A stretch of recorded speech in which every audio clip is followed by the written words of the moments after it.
A warm welcome to you. Before we begin, kindly allow me to send a kind reminder to you. If you have not become a member of this community, please go ahead and click on that subscribe button. We would love to have you around. Now let us get to the story. It was a warm afternoon when Omar received the call that would change his life. He sat at his desk, his fingers tapping away on his keyboard in a rhythm that had become second nature after years of work in Dakar's bustling financial district. The sun outside filtered through the blinds, casting streaks of light on the piles of paperwork, but his mind was already halfway home. He was planning to leave the office early to pick up his 10-year-old son Fatu from school and take him out for ice cream, a promise he had made for passing his math test with flying colors. As his phone rang, Omar's attention shifted reluctantly from his work to the buzzing receiver. The number on the screen was unfamiliar, but something compelled him to answer. "Hello, Mr. Omar?" A hesitant voice greeted him. "Speaking. Who's this?" "This is Awa, the school principal at Unity Academy. I'm afraid there's something you need to know. Fatu is missing." Omar froze. He had to replay the sentence in his mind to make sure he heard correctly. "I'm sorry, what did you just say?" "Fatu did not come back to class after tea break. We've been looking everywhere and no one has seen him since then." The voice on the other end trembled slightly, betraying the calm tone she tried to maintain. For a moment, Omar's heart stopped. His hands grew cold and the world seemed to tilt around him. "What do you mean he's missing? How can a child just disappear from school?" he demanded, his voice sharper than intended. "We're doing everything we can, Mr. Omar.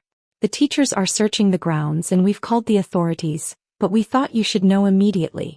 It's been a few hours." Omar's world began to blur as panic set in. "I will be there in 10 minutes. Without waiting for a response, he hung up the phone, grabbed his coat and rushed out of the office, not even bothering to explain to his colleagues why he was leaving. His thoughts raced faster than the traffic he wove through on his way to the school.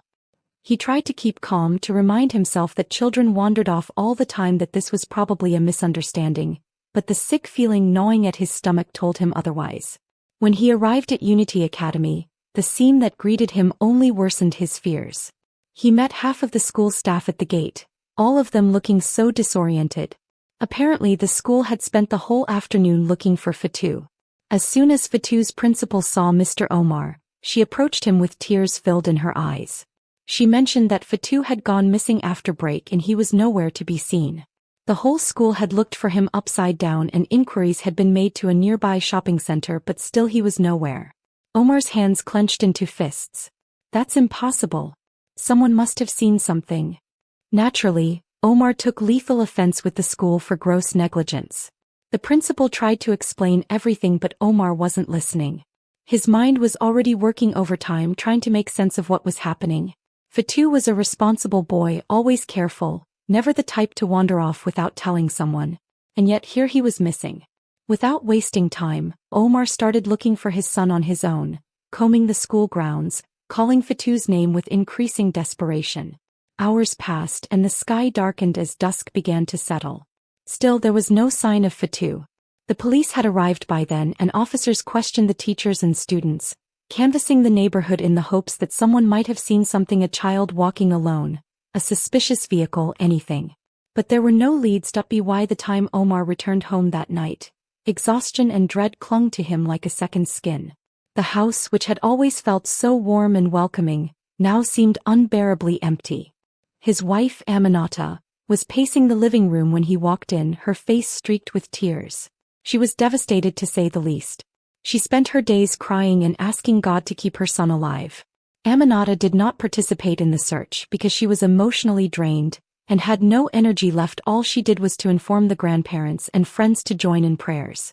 Days passed and still Fatu was nowhere to be seen. 1 week later, Mr. Omar received a phone call from the police requesting him to head to the station immediately. The police officer mentioned that a body of a 10-year-old had been recovered from a river. The boy had worn school uniform, his body partly decomposing, and signs of assault around the neck area were evident. Upon hearing this, Omar's entire existence was shaken to the core within seconds. To him, the sun had literally set at noon that day. Daylight were scared out of him, and for a moment his worst fears were confirmed. It took a great amount of conviction for Omar to spill the sad news to his wife and family. What followed was agony that was out of records. In a span of 2 hours after receiving the news, Aminata had fainted twice. That afternoon, Omar was advised by the police to go and record a post-recovery, then proceed to identify the body. A mixed blend of anxiety was the order of the day for Omar. All he wanted was to go and bond with his son for the last time. Within minutes, he had the paperwork to himself and was ready to view the body. Upon arriving at the mortuary attendant escorted them to the preservation room where the body was placed. Omar, his wife and a few friends followed closely. Their hearts were racing and their entire bodies shaking. As the mortuary attendant was getting ready to pull the door of the body bag drawer, Omar's phone rang. It was senior officer informing him that another boy had been brought in the station by a good Samaritan and fitted his case description. She also mentioned that she had received the news that the boy they had gone to view was a boy who had drowned and his parents had identified him. With all the strength he had left to speak, Omar requested the officer to hand the phone to the boy, and as soon as the boy spoke he knew that was his son Fatu.